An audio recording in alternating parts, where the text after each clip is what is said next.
Welcome back, everybody. Today we got a new tool in for the Kubota tractor. It's the MechMaxx SG24 stump grinder. We ordered it off Amazon. We are not going to show how to assemble it or hook it up or anything. We're just going to go over through some of the shipping points and just a brief overview. There's plenty of great videos on YouTube about this machine. It's been out for a couple years now, and the overall consensus is it's a great machine. So it came shipped in this box. Box is a little beat up on the outside, to be expected with a 500-pound machine.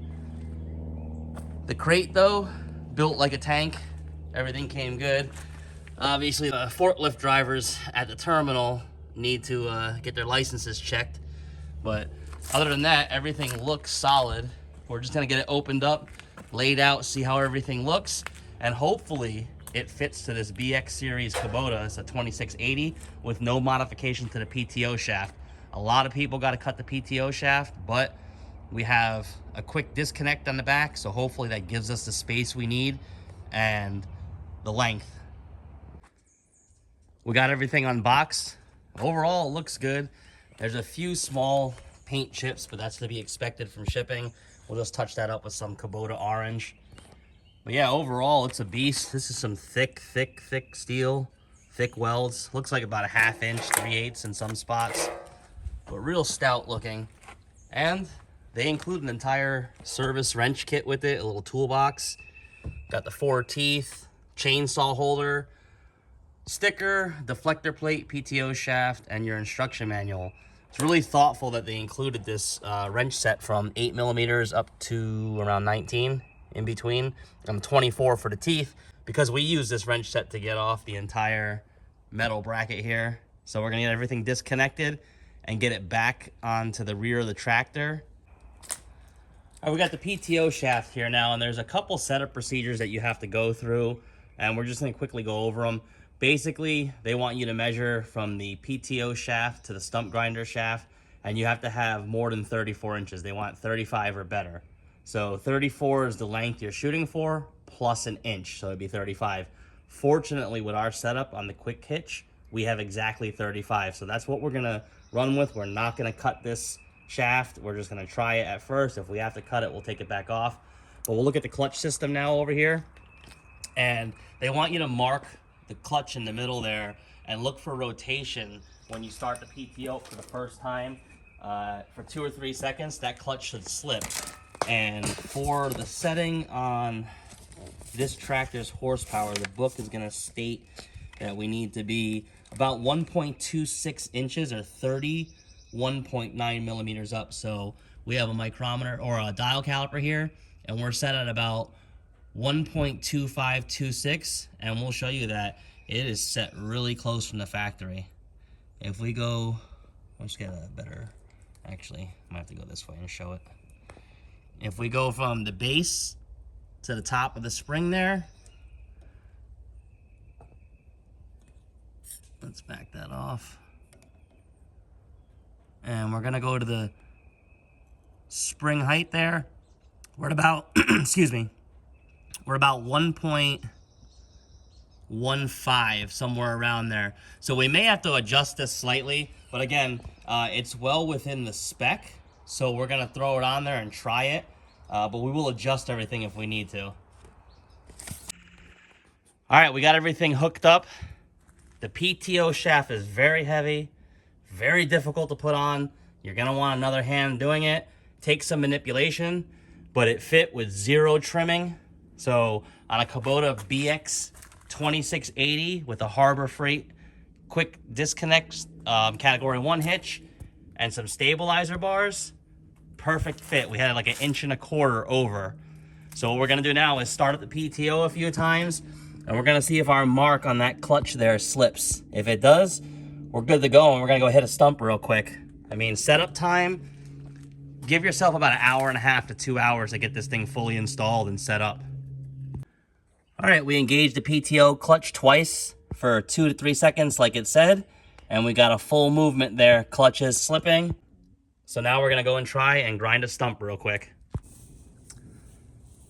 This is the stump we're gonna grind. I believe it's a sweet gum tree. It is so resilient. We've cut it, tried to burn it out, put stump remover in there, and it is just relentless. It keeps growing back out of the roots. It sprouts up during the summer. So we're gonna dig it out and see if we can get it. We've never dug a stump out, so we'll see how this works.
All right, we wanted to pause for a minute because it's just going to get redundant showing it over and over again. But as you can see, this tree was still very much alive underneath all that burned stuff. And that's why drilling down 12 inches really didn't even do nothing. And the tree actually extends out to about there. So we're just going to keep digging this out as deep as we can go and get it all chopped up. We dug down quite a bit and blew out the area. As you can see, that little tiny stump on top was this much underground. We're talking like 5 feet around, and we still got to go down some more. The machine's doing great. I don't think we were using it right at the first time, but now we got it down pat. So we're going to keep grinding away and see what happens. We've gone as deep as we can with the MechMaxx stump grinder. It's probably more than the 6 inches that they advertise because the ground's uneven, but as you can see, this root just went forever. And it's probably definitely a sweet gum. It stinks. It's a resilient tree or whatever the heck it is. It has pretty flowers though, right? I think it has pretty flowers. But the tree is just annoying, and it harbors a lot of wasps and everything. So what we're going to do is we're probably going to shovel this all back on top here, get it smoothed out, and the earth will reconsume the rest of it, we hope. We'll see in the summertime if this tree sprouts back up. I'll be very angry if it does. Well, that concludes the video. We got it up and running within an hour and a half, 2 hours. Very first stump we've ever cut, and it went down quite some distance, and it was spread out pretty good, probably a 5 foot around circle and at least a foot deep. This thing did fantastic. Again, it hooks right up, no problems, to the BX2680. Thanks for watching. Please subscribe.